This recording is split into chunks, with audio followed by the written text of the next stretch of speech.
Welcome to Primetime Sunday Night. Your leg number one, the Jacobson Report. John Jacobson here with Blake Griffin, our engineer and your home and away voice of the Ottawa Braves. Coach Patrick J. Knapp Jr. joins us for this first segment on the Jacobson Report. We are going to talk sports wide and far this evening, brought to you by Jim and Sydney Jandron, founders of Midwest Renewable Energy LLC. Energy for a strong America. It's lean, it's clean, and it's green. It is renewable fuels. It is ethanol.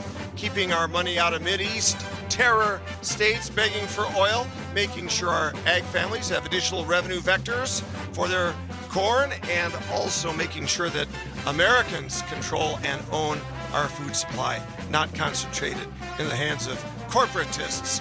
And we are also sponsored by our wonderful friends at Life Runners. Go to liferunners.org, get your t-shirt, Run and Walk for Life, helping expectant mothers from preborn to born, and then young infants. We help expectant mothers and their preborn infants and their babies once born at Life Runners, building a culture of life.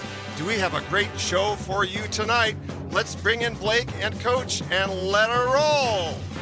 Well, back with the usual suspects, as they would say here in Casa Blanca. John Jacobson here in studio with our own Blake Griffin, the home and away voice of the Ottawa Braves, and Coach Patrick J. Knapp Jr., our inimitable vanguard of sports excellence, the legendary Georgetown Hoya women's basketball coach, who with Coach Gino at UConn helped propel women's basketball going back a third of a century ago to prominence. He had that vaunted perch in Washington, D.C., our nation's capital, while heading up the Georgetown women's program. At the same time, John Thompson and Patrick Ewing were bringing them to national fame on the men's side. And, of course, Coach Gino at UConn and Rebecca Lobo and coaches Georgetown Hoya women, some of the first nationally televised women's hoops games, thanks in part to that Connecticut Public Television Radio Network. Coach currently broadcasting on ESPN Women's College Hoops. He is an athletic, I should say he's a development official high up in administration at New Mexico State University, as well as the co-anchor of that great podcast, Play by Play, which you can find almost anywhere. Some great guests. Coach Blake, great to have you guys here. We're going to talk about Final Four and March Madness, even though it's kind of weird for Kansas not to have a dog in the hunt, so to speak. But let's first talk about the joy of opening day, because we are your home and away voice also of the Kansas City Royals. You've heard their games here on this great signal, 1220 1037. Blake, the Royals stubbed their toe after a big lead at game one, but a nice come from behind victory yesterday, Blake Griffin. Yeah, it was a pretty good way to bounce back. I wish you could say the same for my Mariners, but the Royals. The poor Mariners. It's a tough life, but the Royals doing well to start their season, and I think currently they're as we record they are taking on the Guardians today for the wrap up of that series. Yeah, 3 games already here on KOFO. Coach Knapp, you are a baseball aficionado. Tell me, Coach, what your take is on opening day, both in Royals area, but also across the fruited plains. Oh, there were some great games. Obviously, people were all wrapped up. Can you hear me? Perfectly well, Coach. You're coming on loud and clearly. Sorry about that. All right, so opening day baseball, everybody was watching the Yankees and the Dodgers. Obviously, we already talked about the Guardians beat the Royals. The Yankees came up with a win against the Brewers. And what's this home run derby going on with Aaron Judge? What's that about, Coach? Oh, Lord. Yeah, well, he hit another one today on Sunday earlier than this broadcast. He hit another one, so he's got 5. He did 3 and 4 innings the other day, didn't he? Successive?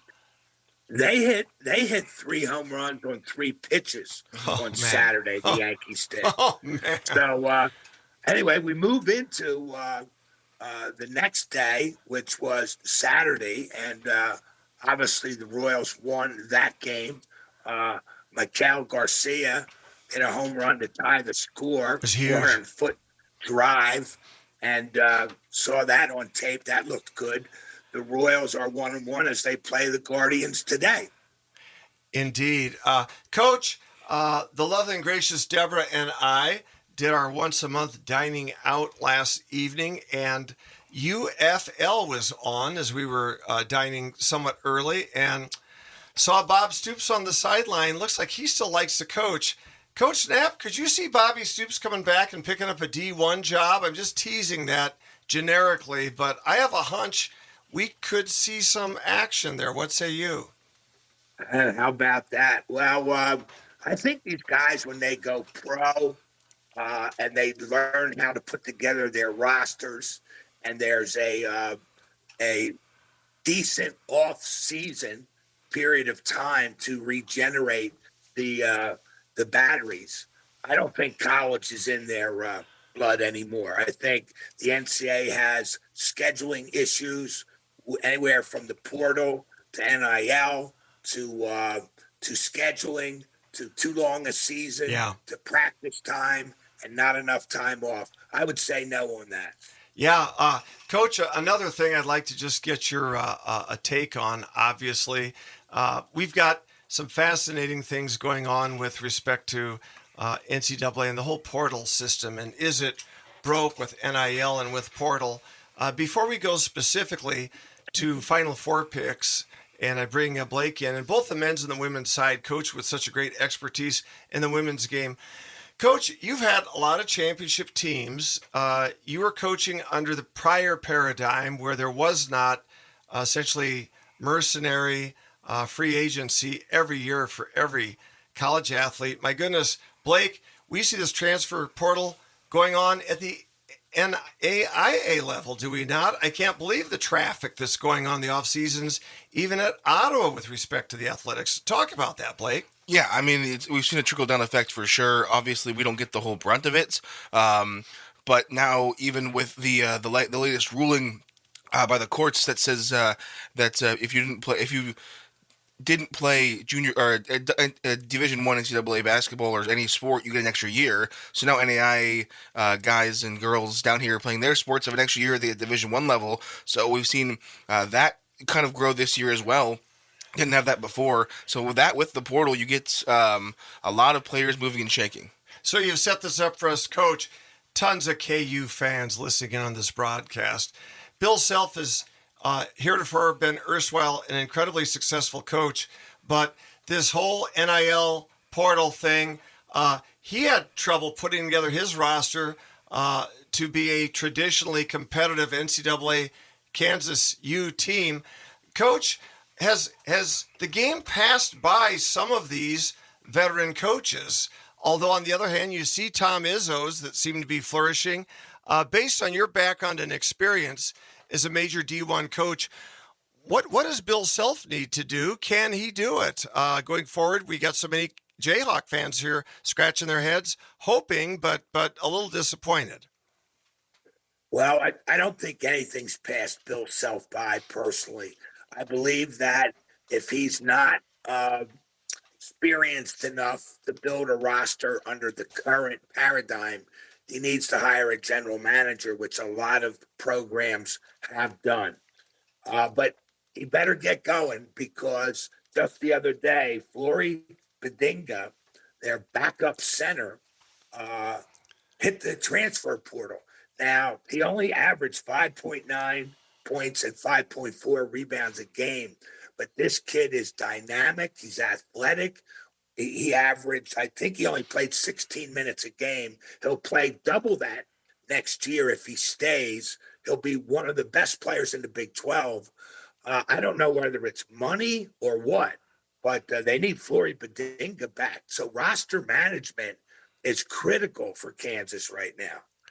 I thought I read the other day, Coach, that at this juncture, that the Indiana Hoosiers, Big Ten Hoosiers, literally had 0 basketball players left on their roster. They've got new coach Darren DeVries coming in, who probably bring his injured rehabbing from his bad athletic injury. His son, who's a franchise player, but coach, Indiana brings in a new coach. Everyone flees the portal. Literally 0 players on the Indiana roster. Iowa's roster is almost without players right now.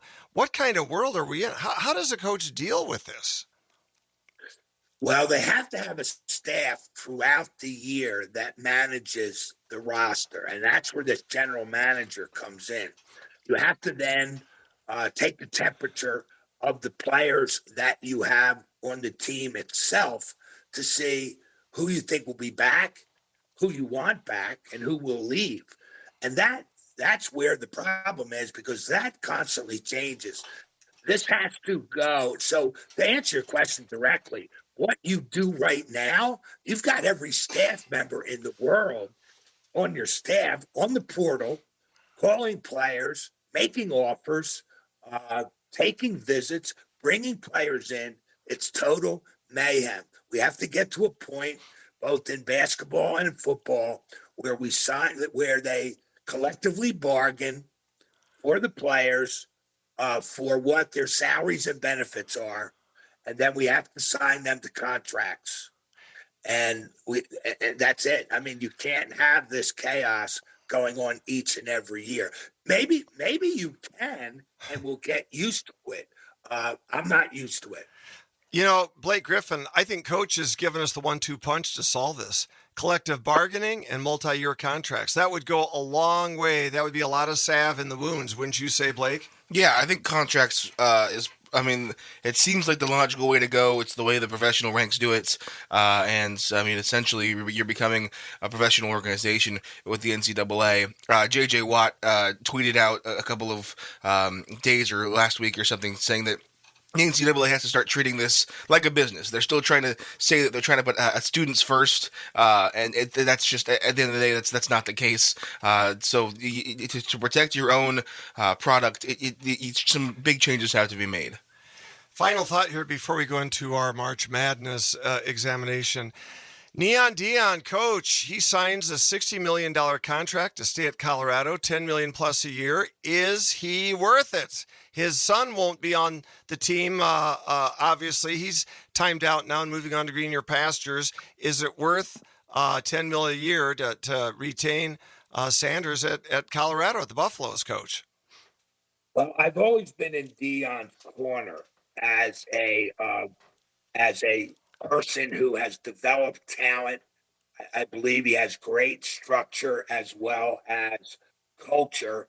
And obviously these players are going to listen to him. Yeah. And I know him from friends of mine who've had their kids play for him in his AAU basketball days when Deion was coaching his kids in the Dallas area and had AAU programs in the Dallas area. But obviously this is a way bigger platform.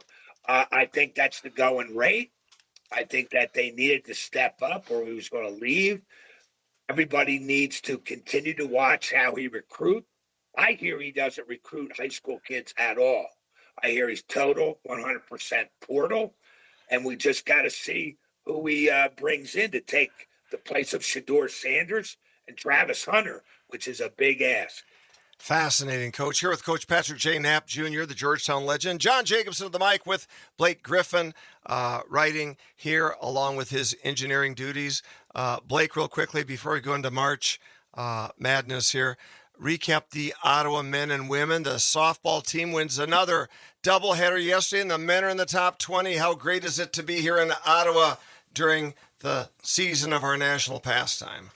Yeah, I mean, softball's doing great. Coach Miley has them back into shape. We talked with them on the coaching show. 8 out of the last 9 games they've won. Yeah. 8 out of 9. Now, they tested themselves early this season, and iron definitely sharpens iron. The KCAC on the softball side is still a little soft, I mean, to go out and to play some good competition early in the season. Number one team in the nation, exactly. Our Lady of the Lake in Dallas, and actually got a split in that doubleheader. Yeah, they played some Division II schools and that kind of stuff. So I knew they were going to turn it around in the KCAC season. They had definitely have done that. The men's team haven't skipped a beat. They've only lost one series this year. They're like at 30 wins almost. Yeah, just about. I did the math, and if everything goes to plan, they're likely looking at a 40-win season here.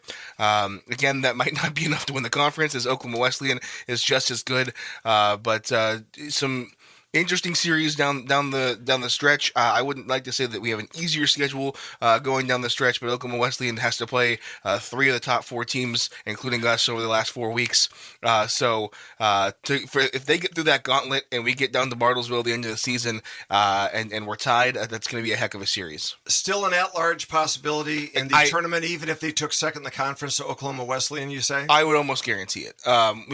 We'd go down to Joplin, again, a KCAC tournament where I'm not sure the number 1 seed has won it, at least in the last 10 or 15 years.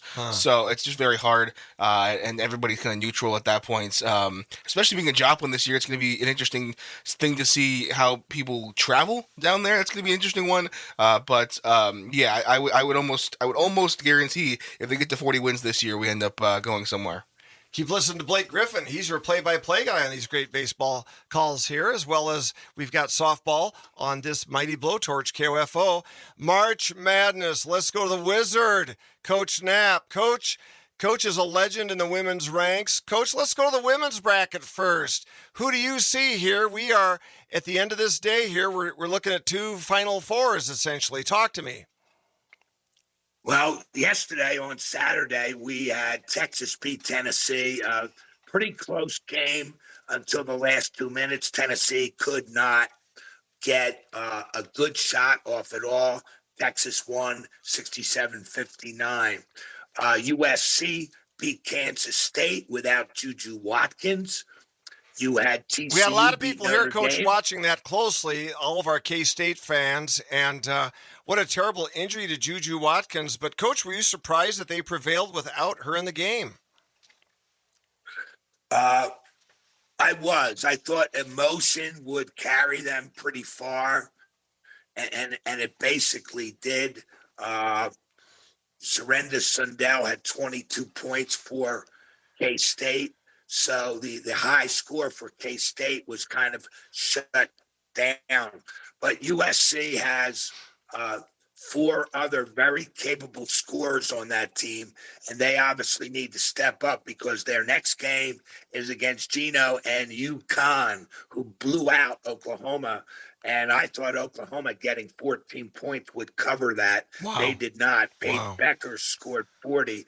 The upset of the day, although it wasn't by seed, but certainly by reputation, was TCU. They are on a roll. They beat Notre Dame 71-62. Haley Van Leet had 26 points. That team is very excited to be there. So you have tomorrow, you have Texas playing TCU, UConn playing USC.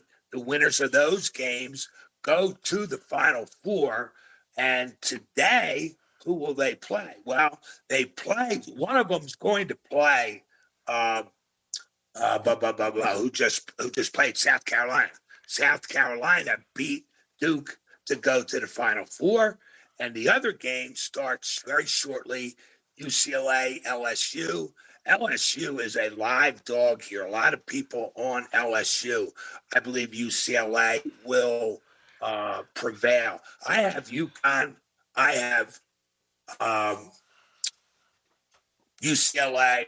I have South Carolina, and the other team that just escaped my Texas. No, TCU. South Carolina and TCU going to the Final Four for the women. UCLA, UConn, South Carolina, and TCU, my Final Four for the women. Those are solid picks, Blake. And I got to say, I am intrigued and fascinated. Now, it's not just the Iowa Hawkeye women. As folks know, I'm a diehard Iowa Hawkeye alumnus. But I know these players. I know Paige Well, we know them from our familiarity with watching them, though. But it's hard not to root for a Paige Becker. It's hard not to root for Juju Watkins. And Coach, I must be getting old. I followed Haley Van Leith. Is this her fourth school in 5 years? How many schools has she been? I'm very happy for her. It looks like she's finally found her place after. Boy, going to LSU, I wouldn't recommend that to anybody, but she escaped LSU and has lived to fight another day. Talk about Haley for a moment, Coach. Yeah, Haley Van Lith started at Louisville and had a great career there, actually.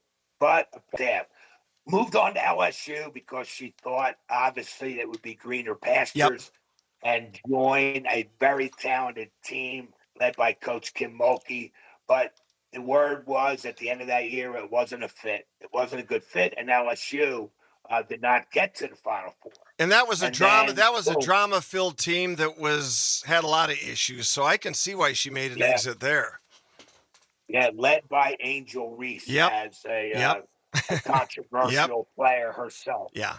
Then she moved on to TCU, where she basically runs the team. Yeah. And runs the team on the floor. Yep. She's been given great freedom offensively. Yep. There are other talented kids on that team, and they're doing well. So they play Texas, in-state rival, tomorrow night. Here with Coach Patrick J. Knapp Jr. Now, for our final segment here, the March Madness Men's Hoops Final Four. Blake, I want to just get your opinion. Are you charting this out? Who's left in your bracket or in your reseeding of your bracket? Who do you have here? I think my final two are still in. I had Florida and Houston.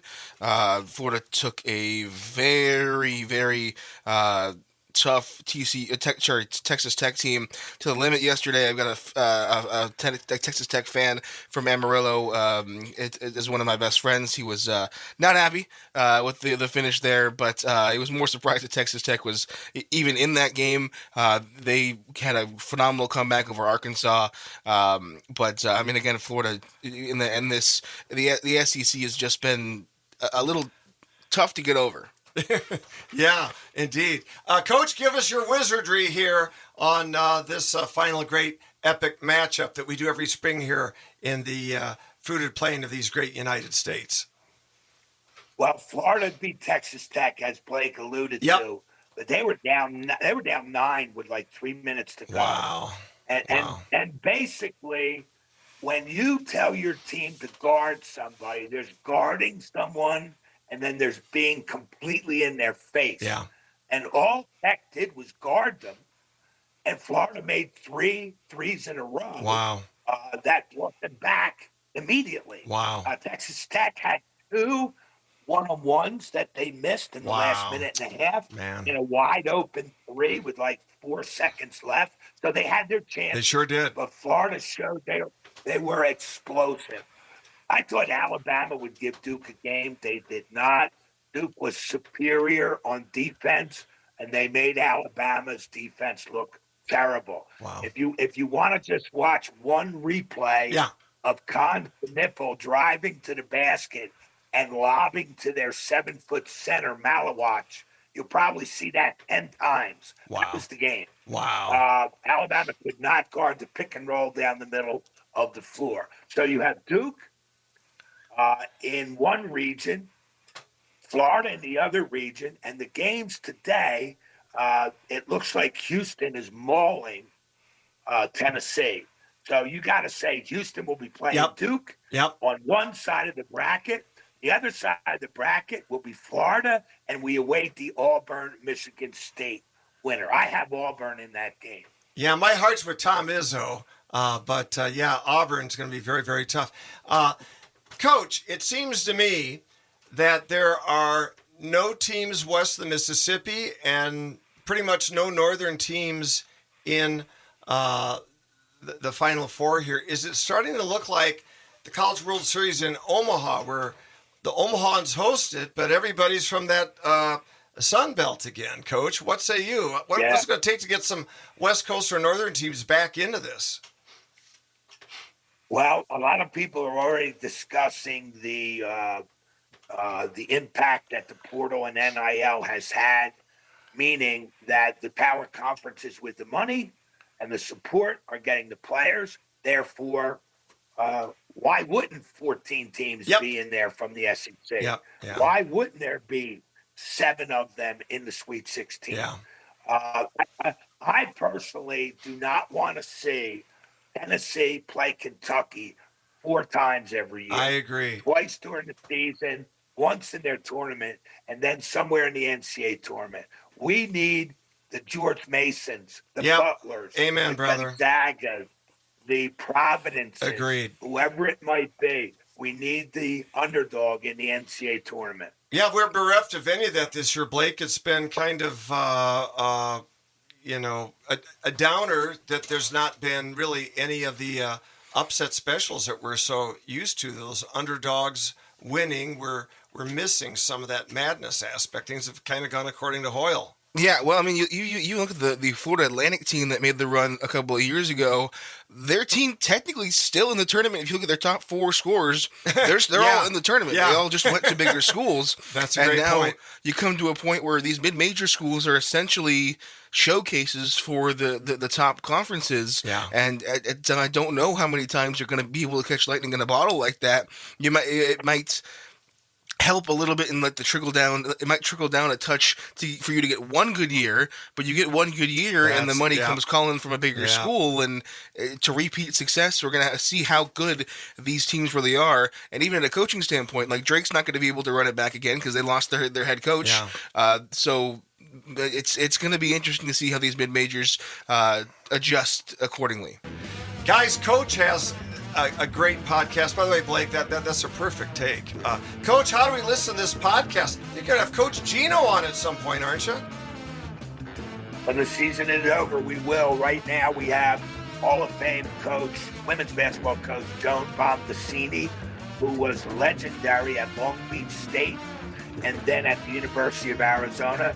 He's on our podcast, Play by Play, right now, which you can catch on Spotify, Amazon, iHeart, and anywhere you get your podcast.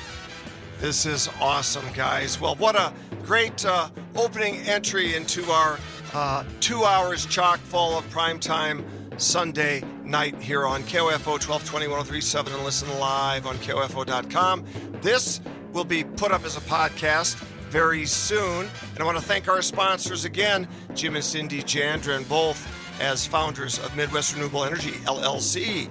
Ethanol, renewable fuel, energy for a strong America. It's lean, it's clean, and it's green, emanating out of the eastern central plains of Nebraska, keeping our money here, not over in those Mideast terror states begging for oil, keeping our ag families with revenue vectors, as well as making sure America and Americans are in charge of our food supply, not foreigners, not corporate concentrationists. Midwest Renewable Energy, LLC, as well as Life Runners. Jim and Cindy Jandren, also generous sponsors of Life Runners. Go to liferunners.org.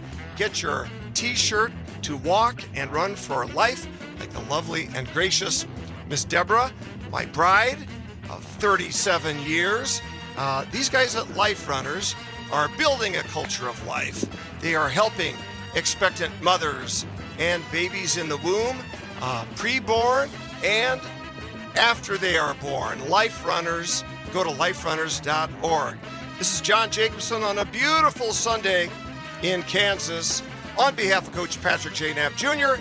and Blake Griffin saying, on this fourth Sunday of Advent, be safe, be smart, be good, be strong, love Jesus Christ, and God bless us, everyone. Till we meet again, bye-bye.